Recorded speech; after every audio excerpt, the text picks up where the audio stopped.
ঊর্ধ্বতন কর্তৃপক্ষের কাছে আমি হাত জোর করে করতেছি, একবার হাত জোর করে। 5টা ডিপার্টমেন্টে এই দেশটাকে শক্তিশালী করতে হবে। কয়টা ভাই?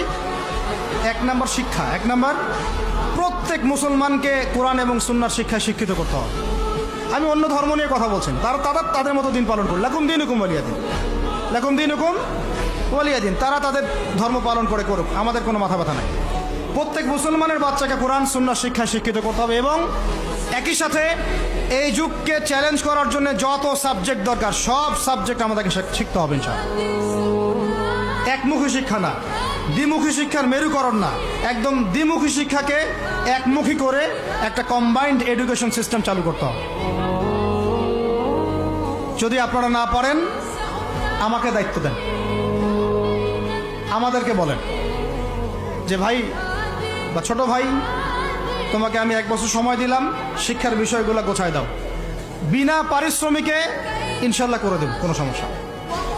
1 টাকাও দিতে হবে না, জাস্ট একটা চেয়ার টেবিল দেন, 100 জন আলেম দেন, 100 জন বুদ্ধিজীবী দেন, গড়ে দিব ইনশাআল্লাহ। তা প্লে গ্রুপ থেকে মাস্টার্স পর্যন্ত আমাদের ছেলেমেয়েরা এমন শিক্ষায় শিক্ষিত হবে যেটাকে শরীফের গল্প শেখাবে না ইনশাআল্লাহ।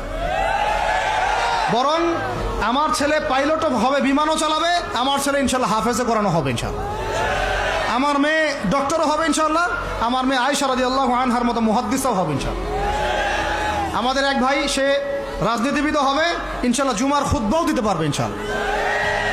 আল্লাহর কসম করে বলতেছি, এমন শিক্ষা চালু করা সম্ভব, শুধু আপনারা যদি একটু সৎসাহস দেখান, একটু উদ্যোগ গ্রহণ করেন। আল্লাহ পাক বহুত আজর দিবেন আপনাদেরকে। আল্লাহ পাক এই ওসিলায় আপনাদের সব গুনাহ মাফ করে জান্নাতও দিতে পারেন। আল্লাহর ওয়াস্তে আল্লাহর দিকে ফিরে আসেন। আমি আপনাদের সবচেয়ে শ্রেষ্ঠ বন্ধু, আমাকে শত্রু মনে করেন না। ইউসুফ আলাইহিস সালাম এক পর্যায়ে বলেছিলেন যে আমি যোগ্য, আমাকে দায়িত্ব দেন। মনে আছে আপনাদের? যখন সমাজে দুর্ভিক্ষের স্বপ্ন দেখলেন রাজদরবারে গিয়ে তিনি বললেন যে দেখেন, আপনার স্বপ্নটা এমনি এমনি স্বপ্ন না, 7 বছর এখানে ফসল ফলবে, 7 বছর দুর্ভিক্ষ হবে। যদি আপনি আমাকে দায়িত্ব দেন, আমি ইনশাল্লাহ এমন একটা অর্থ ব্যবস্থা প্রণয়ন করব যে ইনশাআল্লাহ এই দুর্ভিক্ষের কবল থেকে মানুষ বেঁচে যাবে। মানুষ বাঁচে নাই। এখানে প্রমাণ হয় একটা জিনিস, যখন দায়িত্ব নেয়ার যোগ্য কেউ দেখা যায় না, তখন যোগ্যদেরকে কথা বলতে হয়। যোগ্যদেরকে কি করতে হয়? কথা বলতে হয়। এখন দায়িত্ব দেখতেছেন না কাদের হাতে? একটা লোক, যে ব্যক্তি আল্লাহর অস্তিত্বেই বিশ্বাস করে না, সে কিতাব লিখতেছে, ওই কিতাব আমাদের সন্তান পড়তেছে। আমি নাম মেনশন করতে চাচ্ছি না।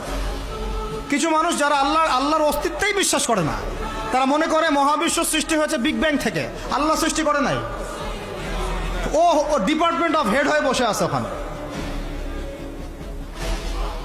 আজকে ট্রান্সজেন্ডার ইস্যু আসছে জন্য আপনারা নড়ে চড়ে বসতেছেন না। শিক্ষার যে দশা চলতেছে, আমরা ভয় করি যে আজকে থেকে 10 বছর যদি এমনভাবে চলতে থাকে, আল্লাহ মাফ করুক, আমার আশঙ্কা একটা প্রজন্ম গড়ে উঠবে, জীবনে বাপকে তো সালাম দিবেই না, সালাম কেমন করে শুদ্ধ করে দিতে হয় সেটাও শিখবে না কখনো। ওই দিন যদি আপনারা দেখতে না চান, এখনই ব্যবস্থা গ্রহণ করেন। আমাদের কাছে ব্যবস্থা গ্রহণ করার কোনো ক্ষমতা নাই, ক্ষমতা আপনাদের হাতে আছে। আপনারা যদি এই ক্ষমতাকে আল্লাহর দিকে, আল্লাহর সন্তুষ্টির জন্য ব্যবহার করেন, আল্লাহ আপনাদেরকে আরো বড় করবে ইনশাআল্লাহ। যদি আল্লাহর জন্য এটা আপনার আল্লাহর জন্য ব্যবহার না করেন, এগুলোকে প্রশ্রয় দিতে থাকেন, বিশ্বাস করেন ভাই, ফেরাউন টিকতে পারে নাই, নমরুদ টিকতে পারে নাই, আদ জাতি টিকতে পারে নাই, সামুদ টিকতে পারে নাই, নুহের কওম টিকতে পারে নাই, কওমে লূত টিকতে পারে নাই, কওমে মাদিয়ান টিকতে পারে নাই, আসহাবুল আইকা টিকতে পারে নাই, মুসার কওম বানু ইসরাইল টিকতে পারে নাই। আমরা কোন ক্ষেত কি মূলা?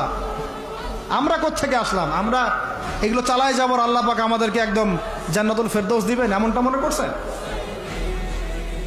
হাদিস কত চমৎকার, কত সুন্দর হাদিস। লাউ ইয়াহদি আল্লাহু বিকা রাজুলান ওয়াহিদান খায়রুল লাকা মিন হুমুরিন নাম। তোমার দ্বারা যদি একটা মানুষও আল্লাহর দিকে ফিরে আসে, আল্লাহওয়ালা হয়ে যায়, লাল উট কুরবানি করার চেয়ে বেশি নেকির কাজ। তোমার একটা দাওয়াতে যদি মানুষ আল্লাহর দিনের দিকে ফিরে আসে, ওই আমলকারী সব নেকি তুমি পাবা।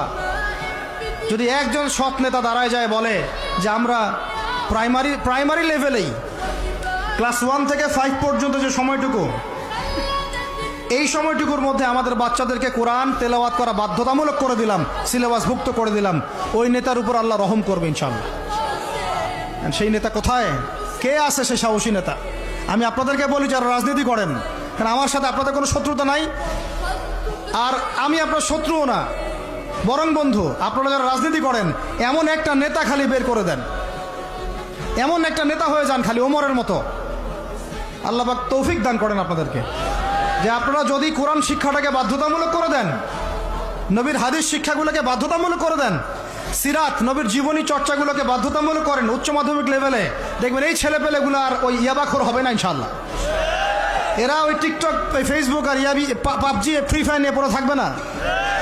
এরা কিশোর গ্যাংয়ে যোগ দিবে না, এরা জেনা করবে না ইনশাআল্লাহ।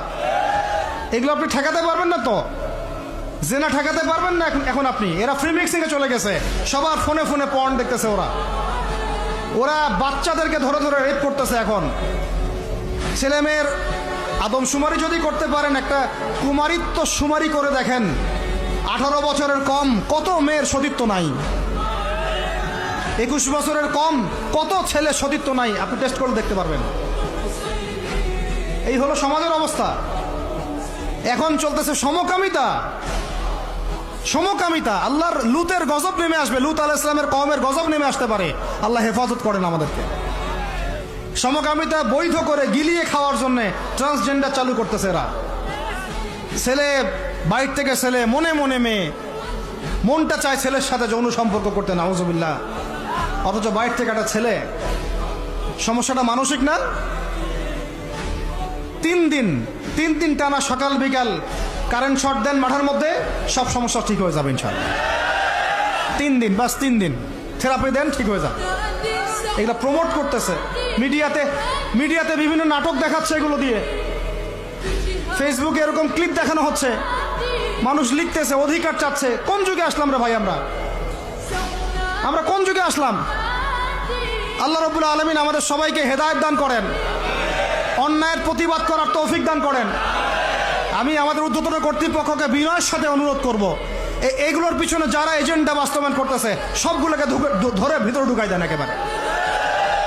7 দিন রিমান্ডে রাখেন, ঠিক হয়ে যাবে ইনশাআল্লাহ। আপনারা খালি দাড়ি টুপি পাগড়ি জুব্বা দেখলেই সন্ত্রাসী মনে করেন? এরা তো স্পষ্ট সংস্কৃতির সন্ত্রাস, স্পষ্ট শিক্ষা সন্ত্রাস। আমাদের ছেলেপেলেদেরকে ছেলে জেনা করানোর দিকে নিয়ে যাচ্ছে এরা।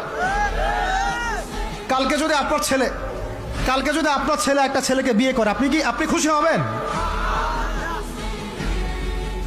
আস্তাগফিরুল্লাহ, নাউজুবিল্লাহ। আল্লাহ পাক আমাদেরকে হেফাজত করেন, আল্লাহ পাক আমাদেরকে মাফ করেন।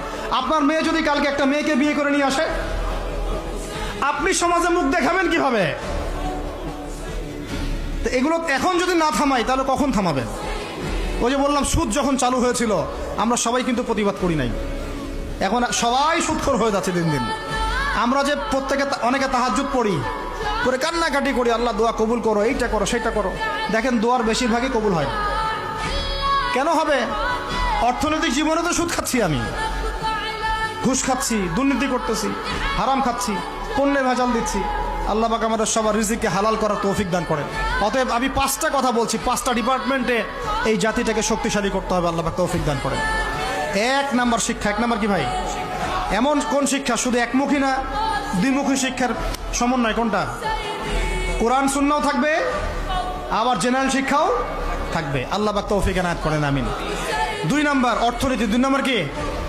আমাদের অর্থনীতি এত শক্তিশালী করতে হবে যে আমাদেরকে যেন পশ্চিমাদের কাছে কখনো হাত পাততে না হয়।